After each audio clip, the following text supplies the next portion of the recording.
Item ಯಾವುದೇ ಇರಲಿ try ಮಾಡಿ ಆಚಿ ಚಿಕನ್ ಮಸಾಲಾ. ದೇಶದಲ್ಲಿ ಉದ್ಭವವಾಗುತ್ತಾ ಪೆಟ್ರೋಲ್ ಡೀಸೆಲ್ ಸಮಸ್ಯೆ ಅನ್ನುವಂತಹ ಪ್ರಶ್ನೆ ಉದ್ಭವಿಸಿದೆ. ಆಹಾರ ಇಲಾಖೆ ಹೊರಡಿಸಿರುವಂತಹ ಆದೇಶ ಆತಂಕಕ್ಕೆ ಕಾರಣವಾಗಿದೆ. ಪೆಟ್ರೋಲಿಯಂ ನಿಯಮ 2022 ಕಡ್ಡಾಯವಾಗಿ ಪಾಲಿಸುವುದಕ್ಕೆ ಸೂಚನೆಯನ್ನು ಕೊಡಲಾಗಿದೆ. ಹಾಗಾದರೆ ದೇಶದಲ್ಲಿ ಪೆಟ್ರೋಲ್ ಡೀಸೆಲ್ ಸಮಸ್ಯೆ ಉದ್ಭವವಾಗುತ್ತಾ ಅನ್ನುವಂತಹ ಆತಂಕ ಹೆಚ್ಚಾಗಿದೆ. ರಾಜ್ಯಾದ್ಯಂತ ಇಂಧನ ಮಾರಾಟದ ಬಗ್ಗೆ ಮಾರ್ಗಸೂಚಿ, ಬಂಕ್ಗಳಲ್ಲಿ ಪೆಟ್ರೋಲ್ ಡೀಸೆಲ್ನ ಮಾರಾಟ ನಿಗದಿ, ಸರ್ಕಾರ ಸೂಚಿಸಿದ ಪ್ರಮಾಣದಲ್ಲಿ ಮಾರಾಟಕ್ಕೆ ಕಟ್ಟಪ್ಪಣೆ, ನಿಯಮ ಮೀರಿದ್ರೆ ಕಾನೂನು ಸಂಕಟ ಎದುರಾಗುವಂತಹ ಸಾಧ್ಯತೆ. ಅಂದರೆ ಯಾವ ಪ್ರಮಾಣದ ಡೀಸೆಲ್ ಮತ್ತು ಪೆಟ್ರೋಲನ್ನು ಮಾರಾಟ ಮಾಡಬೇಕು ಅನ್ನೋದನ್ನು ಸರ್ಕಾರದ ಸೂಚನೆಯ ಆಧಾರದಲ್ಲಿ ಬಂಕ್ಗಳು ಅದನ್ನು ಪಾಲನೆ ಮಾಡಬೇಕಾಗತ್ತೆ ಅಂತ. ಸೊ ಹಾಗಾಗಿ ಈ ರೀತಿಯ ಆದೇಶದ ಪಾಲನೆ ಆಗಬೇಕು ಅನ್ನೋದಾದರೆ ಇದರ ಸ್ಪಷ್ಟ ಅರ್ಥ ಏನು ಅಂತ ಹೇಳಿದ್ರೆ, ಬಹುತೇಕ ಪೆಟ್ರೋಲ್ ಡೀಸೆಲ್ ಸಮಸ್ಯೆ ಅನ್ನೋದು ಈಗಾಗಲೇ ಹೆಚ್ಚಾಗಿದೆ. ಅದಕ್ಕೆ ಪೆಟ್ರೋಲಿಯಂ ನಿಯಮ 2022 ಕಡ್ಡಾಯವಾಗಿ ಪಾಲನೆ ಮಾಡೋದಕ್ಕೆ ಹೊರಡಿಸಿರುವಂಥ ಸೂಚನೆಯಲ್ಲಿ ಗೊತ್ತಾಗ್ತಾ ಇದೆ. ಸೊ ಹಾಗಾಗಿ ಈ ಸೂಚನೆಯ ಅನ್ವಯವೇ ನಾವು ನೋಡ್ತಾ ಹೋಗೋದಾದರೆ ಒಂದಷ್ಟು ಪ್ರಮಾಣದಲ್ಲಿ, ಅಂದರೆ ಪೆಟ್ರೋಲ್ ನಿಯಮ 2022 ನಿಯಮದ ಪ್ರಕಾರ ಒಂದು ಬಂಕ್ ಅಂದಾಗ ಈ ಪ್ರಮಾಣದ ಪೆಟ್ರೋಲನ್ನು ಸರಬರಾಜು ಮಾಡಬೇಕು ಅಥವಾ ಅದನ್ನು ಜನಸಾಮಾನ್ಯರಿಗೆ ಒದಗಿಸುವಂಥ ನಿಟ್ಟಿನಲ್ಲಿ ಪ್ರಮಾಣವನ್ನು ಕಾಯ್ದುಕೊಳ್ಬೇಕು ಅನ್ನೋದಾದರೆ ಅದರ ಅರ್ಥ ನೀವು ಗಮನಿಸ್ಬೋದು ಪೆಟ್ರೋಲ್ ಮತ್ತು ಡೀಸೆಲ್ನ ಆತಂಕ ಅನ್ನೋದು ಎಷ್ಟರ ಮಟ್ಟಿಗಿದೆ ಅಂತ. ಸೊ ಹಾಗಾಗಿ ಬಹಳಷ್ಟು ಸಮಸ್ಯೆಯನ್ನು ಎದುರಿಸುವಂಥ ಸನ್ನಿವೇಶಗಳು ಮುಂದಿನ ದಿನಗಳಲ್ಲಿ ಕಟ್ಟಿಟ್ಟ ಬುತ್ತಿ. ರೈಟ್, ಈ ಬಗ್ಗೆ ಹೆಚ್ಚಿನ ಡೀಟೇಲ್ಸನ್ನು ನಮ್ಮ ಪ್ರತಿನಿಧಿ ಭವ್ಯ ನೀಡ್ತಾ ಹೋಗ್ತಾರೆ. ಭವ್ಯ, ಆಹಾರ ಇಲಾಖೆ ಈ ಆದೇಶವನ್ನು ಹೊರಡಿಸಿದೆ ಅನ್ನೋದಾದರೆ ಈಗಾಗಲೇ ಅಭಾವದ ಒಂದಷ್ಟು ಪರಿಣಾಮಗಳನ್ನು ಎದುರಿಸ್ತಿರೋ ಹಾಗೆ ಕಾಣುತ್ತೆ. ಅಂದರೆ ಈಗ ಬಂಕ್ಗಳು ಇದೇ ಪ್ರಮಾಣದಲ್ಲಿ ಪೆಟ್ರೋಲ್ ಡೀಸೆಲನ್ನು ಮಾರಾಟ ಮಾಡಬೇಕು ಅನ್ನುವಂಥ ನಿಯಮನ ಯಾವ ರೀತಿ ಇರುತ್ತೆ ಈ ನಿಯಮಗಳು? ಇದು ಜನಸಾಮಾನ್ಯರಿಗೆ ಎಷ್ಟರ ಮಟ್ಟಿಗೆ ತೊಡಕನ್ನು ಉಂಟು ಮಾಡಬಹುದು?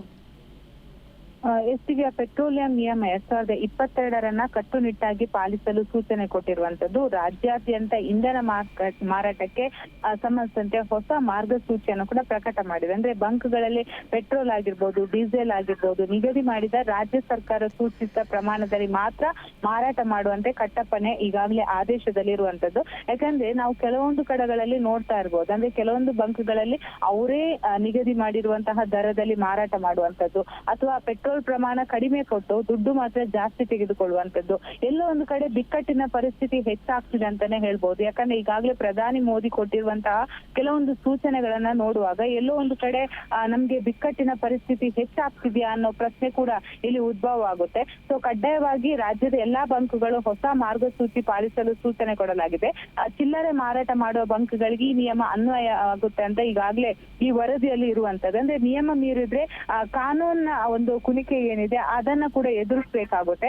ಸೊ ಸಗಟು ಮಾರಾಟದಲ್ಲಿ ನಿಯಮ ಉಲ್ಲಂಘಿಸಿದ್ರೆ ಕಠಿಣ ಕ್ರಮದ ಎಚ್ಚರಿಕೆಯನ್ನ ಕೂಡ ಕೊಟ್ಟಿದ್ದಾರೆ. ಸೊ ಇಂಧನ ಅನಧಿಕೃತ ದಾಸ್ತಾನು ಮಾಡಿದೆ. ಅಂದ್ರೆ ಪ್ರಮುಖವಾಗಿ ಈಗಾಗಲೇ ಬಹುತೇಕ ಕಡೆಗಳಲ್ಲಿ ಕೆಲವೊಂದು ಪೆಟ್ರೋಲ್ ಬಂಕ್ಗಳಿಗೆ ಪೆಟ್ರೋಲ್ ಡೀಸೆಲ್ ಬರ್ತಾ ಇದೆ, ಆದ್ರೆ ಅದನ್ನ ಬೇರೆ ಕಡೆಗಳಲ್ಲಿ ರಫ್ತು ಮಾಡುವಂತಹ ಕೆಲಸ ಮಾಡ್ತಾ ಇದ್ದಾರೆ, ಅದನ್ನ ಹೆಚ್ಚಿನ ದರಕ್ಕೆ ಮಾರಾಟ ಮಾಡ್ತಾ ಇದ್ದಾರೆ. ಸೊ ಇದನ್ನೆಲ್ಲ ತಡೆಗಟ್ಟಲು ಈ ಒಂದು ನಿರ್ಧಾರವನ್ನ ತೆಗೆದುಕೊಂಡಿರುವಂತದ್ದು. ಪ್ರಮುಖವಾಗಿ ವಾಹನಗಳ ಕಂಟೈನರ್ಗಳಿಗೆ ಗರಿಷ್ಠ ಮಿತಿ 200 ಲೀಟರ್ ಇರುವಂತದ್ದು.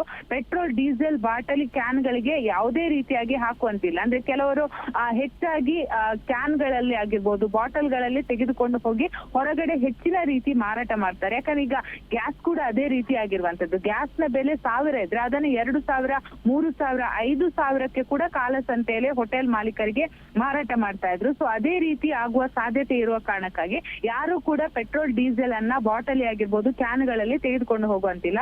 ಅಷ್ಟು ಮಾತ್ರವಲ್ಲದೆ ಚಿಲ್ಲರೆ ಮಾರಾಟದಲ್ಲಿ ಸಗಟು ವ್ಯಾಪಾರ ಮಾಡುವಂತಿಲ್ಲ. ಹಾಗೇನೆ ಸಗಟು ವ್ಯಾಪಾರ ನಿಗದಿತ ಕಡೆಗಳಲ್ಲಿ ಮಾತ್ರ ಮಾಡೋದಕ್ಕೆ ಕೂಡ ಸೂಚನೆ ಇರುವಂತದ್ದು. ಹಾಗೇನೆ ಕೃಷಿ ಚಟುವಟಿಕೆಗೆ ತೊಂದರೆ ಆಗದಂತೆ ಇಂಧನವನ್ನ ಪೂರೈಕೆ ಮಾಡ್ಬೇಕು. ಹಾಗೇನೆ ಕಾಲ ಕಾಲಕ್ಕೆ ಅಧಿಕಾರಿಗಳು ಬಂಕ್ಗಳಲ್ಲಿ ಪರಿಶೀಲನೆ ಮಾಡ್ಬೇಕು. ಯಾಕಂದ್ರೆ ಎಲ್ಲೋ ಒಂದು ಕಡೆ ಆಫೀಸ್ ನಲ್ಲಿ ಇದ್ದುಕೊಂಡು ಅದನ್ನ ಮಾನಿಟರಿಂಗ್ ಮಾಡೋದಲ್ಲ, ಪ್ರತಿ ಬಂಕ್ಗಳಿಗೆ ಹೋಗಿ ವಿಸಿಟ್ ಕೊಟ್ಟು ಉಂಟು, ಎಲ್ಲಿ ತೊಂದರೆ ಆಗ್ತಾ ಇದೆ, ಪೆಟ್ರೋಲ್ ಡೀಸೆಲ್ ಕೊರತೆ ಉಂಟಾಗ್ತಾ ಇದೆಯಾ, ಅಥವಾ ಕಾಲಸಂತೆಯಲ್ಲಿ ಮಾರಾಟ ಆಗ್ತಾ ಇದೆಯಾ, ಅಥವಾ ಆಟೋ ಚಾಲಕರಾಗಿರ್ಬೋದು, ಕಾರ್ ಆಗಿರ್ಬೋದು, ಬಸ್ ಆಗಿರ್ಬೋದು, ಪ್ರತಿಯೊಂದಕ್ಕೆ ಕೂಡ ಎಲ್ಲಾದ್ರೂ ಅಂದ್ರೆ ಪೆಟ್ರೋಲ್ ಡೀಸೆಲ್ ಹಾಕೋದಲ್ಲಿ ವ್ಯತ್ಯಯ ಉಂಟಾಗ್ತಾ ಇದೆಯಾ, ಎಲ್ಲವನ್ನ ಕೂಡ ಅಧಿಕಾರಿಗಳು ಪರಿಶೀಲನೆ ಮಾಡ್ಬೇಕಂತ ಈಗಾಗಲೇ ಸುತ್ತೋಲೆಯಲ್ಲಿ ತಿಳಿಸಿದ್ದಾರೆ. ಪ್ರಮುಖವಾಗಿ ಇದನ್ನ ಜಿಲ್ಲಾಧಿಕಾರಿಗಳು ಕಾಲಕ್ಕೆ ಅಧಿಕಾರಿಗಳನ್ನ ಮಾನಿಟರಿಂಗ್ ಕೂಡ ಮಾಡ್ಬೇಕಂದ್ರೆ ಈಗ ಜಿಲ್ಲೆಗಳಲ್ಲಿ ಡಿಸಿಗೆ ಜವಾಬ್ದಾರಿ ಕೊಟ್ಟಿದ್ದಾರೆ, ಬೆಂಗಳೂರಿನ ಜಿಲ್ಲಾಧಿಕಾರಿಗೆ ಹೀಗೆ ಜವಾಬ್ದಾರಿಯನ್ನ ಕೊಡುವ ಮೂಲಕ ಈ ಒಂದು ಸುತ್ತೋಲೆ ಹೊರಟಿರುವಂತದ್ದು. ಆದ್ರೆ ಇದನ್ನ ಎಷ್ಟು ಮಟ್ಟಿಗೆ ಪಾಲಿಸ್ತಾರೆ ಅಥವಾ ಬಿಕ್ಕಟ್ಟಿನ ಪರಿಸ್ಥಿತಿ ಸಂಪೂರ್ಣವಾಗಿ ಕಠಿಣ ಆದ ನಂತರ ಪಾಲಿಸ್ತಾರೆ ಅನ್ನೋ ಪ್ರಶ್ನೆ ಮಾತ್ರ ಇಲ್ಲಿ ಉದ್ಭವ ಆಗುತ್ತೆ. ಯಾಕಂದ್ರೆ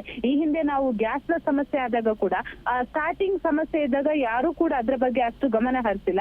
ನಿಜಕ್ಕೂ ಬಿಕ್ಕಟ್ಟಿನ ಪರಿಸ್ಥಿತಿ ಎದುರಾದಾಗ ಎಲ್ಲರೂ ಕೂಡ ಸಭೆ ಮೇಲೆ ಸಭೆ ಮಾಡುವಂತಹ ಪರಿಸ್ಥಿತಿ ಕೂಡ ಉದ್ಭವ ಆಗುತ್ತೆ. ಆದ್ರೆ ಈಗ ಎಲ್ಲೋ ಒಂದು ಕಡೆ ಕಳೆದ 2-3 ದಿವಸಗಳಿಂದ ನೋಡುವಾಗ ಕಠಿಣ ಪರಿಸ್ಥಿತಿ ಎಲ್ಲಾ ಕಡೆ ಉದ್ಭವ ಆಗುತ್ತೆ ಅನ್ನೋದು ಮಾತ್ರ ಸ್ಪಷ್ಟವಾಗ್ತಾ ಇದೆ. ದಿವ್ಯಾ, ಥ್ಯಾಂಕ್ ಯು ನಿಮ್ಮೆಲ್ಲ ಮಾಹಿತಿಗಾಗಿ ಭವ್ಯ.